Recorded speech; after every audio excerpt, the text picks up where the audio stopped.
Good morning, Christ Central. My name is Justin Jordan.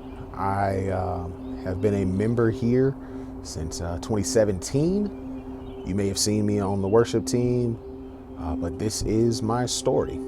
So I grew up in Winston-Salem, North Carolina. I was a drug baby in that my parents drugged me to church.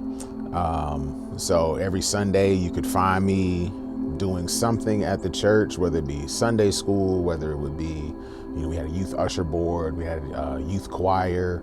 But as life goes on, as you get older, you do have questions. You do face some different difficulties as you get older. And for me, that age was about 13, 8th grade.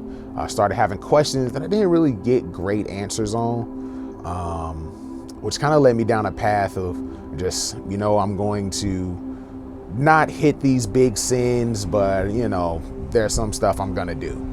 So it wasn't until I graduated high school, I had a football scholarship at Tennessee State University. And I went out there with high hopes of getting a degree, getting in the NFL, finding a wife.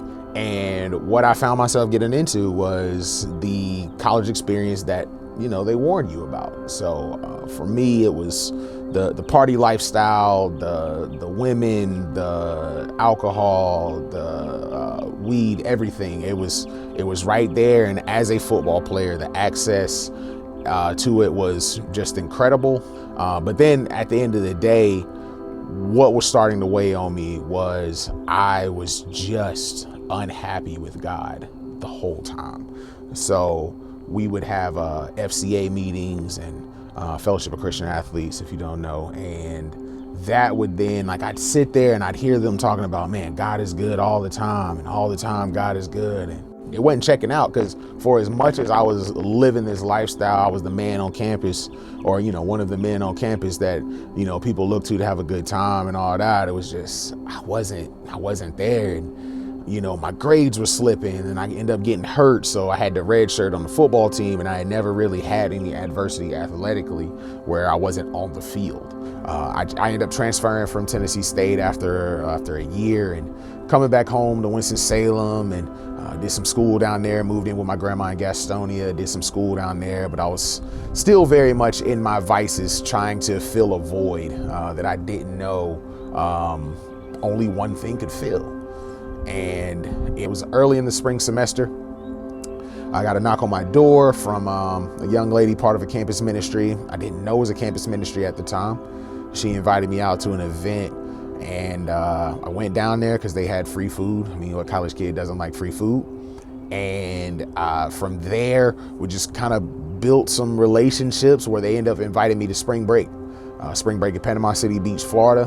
And it was, learning that it was a Christian organization. I was like, oh, okay, as with any Christian organization, there's usually a sin corner at these places, and I'm gonna find that sin corner and I'm gonna hang out there for a little bit, and then, we'll go from there. What ended up happening that week in Panama City Beach was we got down there and there was 2 messages every day. And I don't know who put the program together, but it was like, Justin, we're gonna make this whole week about you. Every single message and passage was on something that I was struggling with or something that I needed to hear in the moment. The message that evening was more about God's grace. And it really was something that I had never really heard,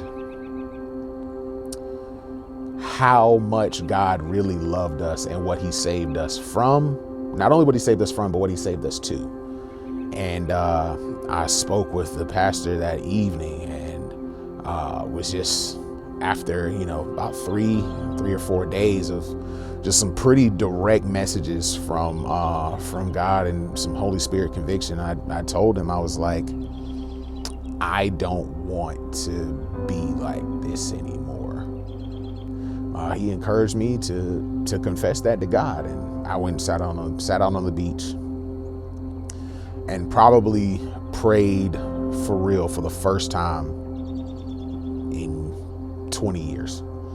It was just a very clear confession, and God heard that confession, and God literally changed me. I mean, definitely not overnight, but the man I am today, the man I am in 2022, would not be here in this way without that moment, without God meeting me. And so one of my favorite passages is the prodigal son.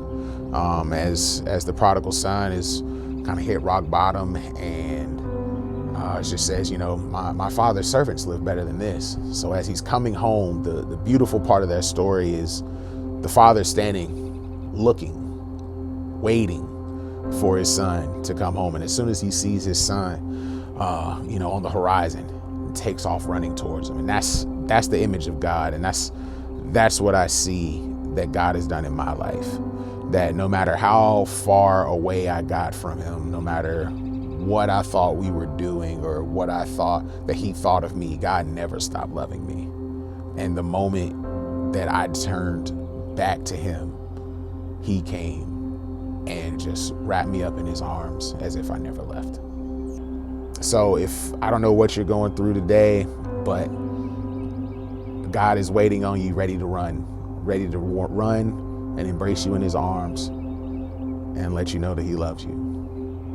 That's my story.